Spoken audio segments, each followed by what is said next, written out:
5 জনের বেশি সমর্থক নিয়ে মনোনয়ন ফর্ম সংগ্রহ বা জমা দিতে পারবেন না ডাকসু কেন্দ্রীয় ও হল সংসদ নির্বাচনের প্রার্থীরা। তাই উপস্থিতি কিছুটা কম। বুধবার দুপুর পর্যন্ত বিক্রি হয়েছে মোট 13টি ফর্ম, জমা দিয়েছেন 3 জন, যাদের বেশিরভাগই স্বতন্ত্র প্রার্থী। পরিপূর্ণ স্বতন্ত্র নিরপেক্ষ একজন মানুষ হিসেবে, নিরপেক্ষ একজন প্রার্থী হিসেবে দাঁড়িয়েছি, কোনো প্রকার রাজনৈতিক সংশ্লিষ্ট ছাড়া। মানসিক স্বাস্থ্য নিয়ে হল ভিত্তিক কাজ, এছাড়াও হলের সার্বিক উন্নয়নে শিক্ষার্থীদের কল্যাণে যে কাজ করা প্রয়োজন সেটা আমি করব। বিগত 3 বছর ধরে হলে থেকে আমি বুঝতে পারছি হলে অসংখ্য সমস্যা আছে এবং প্রশাসন এই সকল সমস্যা আসলে মিট করতে পারতেছে না। একটি ডিজিটাল আর্কাইভ করার চেষ্টা করব, যেখানে মুক্তিযুদ্ধের ইতিহাসকে আধুনিক সময়ের সাথে উপযোগী করে একটি ডিজিটাল আর্কাইভ করা হবে। আমি প্রত্যেকটা ডিপার্টমেন্টে, প্রত্যেকটা হলে সাহিত্যের ক্লাব গড়ে তুলব।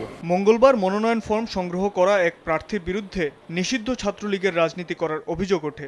শিক্ষার্থীদের প্রত্যাশা, বিষয়টি কঠোরভাবে দেখবে ডাকসু নির্বাচন কমিশন। ফ্যাসিস্ট আমলে যারা আমাদের হামলার সাথে জড়িত ছিল, আমাদের বিশ্ববিদ্যালয়ে অস্থিতিশীল অবস্থা তৈরি করেছিল, এটা আমি আশা করি এটা আমাদের চিফ রিটার্নিং অফিসার, আমাদের যে জসীমউদ্দিন স্যার আছে, উনি যেন জিনিসটা পরখ করে দেখে এবং সেই জিনিসটা যেন সে ঠিকমতো দেখভাল করে এবং যাচাই বাছাই করে যেন একটা ভোটার তালিকা আবার দরকার হলে আবার পুনরায় প্রকাশ করে। এ ঘটনায় বিশ্ববিদ্যালয়ের পক্ষ থেকে কমিটি গঠন করা হয়েছে জানিয়ে রিটার্নিং কর্মকর্তা বলেন, অভিযোগ প্রমাণিত হলে ভোটের আগের দিন পর্যন্ত প্রার্থী ও ভোটার তালিকা থেকে বাদ দেওয়ার সুযোগ আছে। আমরা যাদেরকে নামের অসঙ্গতি অথবা হলের অসঙ্গতি অথবা সাবজেক্টের অসঙ্গতির কারণে আইডেন্টিফাই করতে পারি নাই, পরবর্তীতে যদি তাদের পরিচয় প্রকাশ হয়, সত্যিকার সে অপরাধী হয়, তাহলে ভোটের আগ পর্যন্ত আমাদের ট্রাইব্যুনাল আছে, সেখানে গিয়ে তাদের প্রার্থিতা অথবা ভোটার তালিকা থেকে বাদ পড়া এটা হবেই। আগামী 18 তারিখ পর্যন্ত মনোনয়ন ফর্ম সংগ্রহ করতে পারবেন প্রার্থীরা।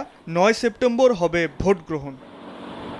শাবাব ওয়াসি, সময় সংবাদ, ঢাকা।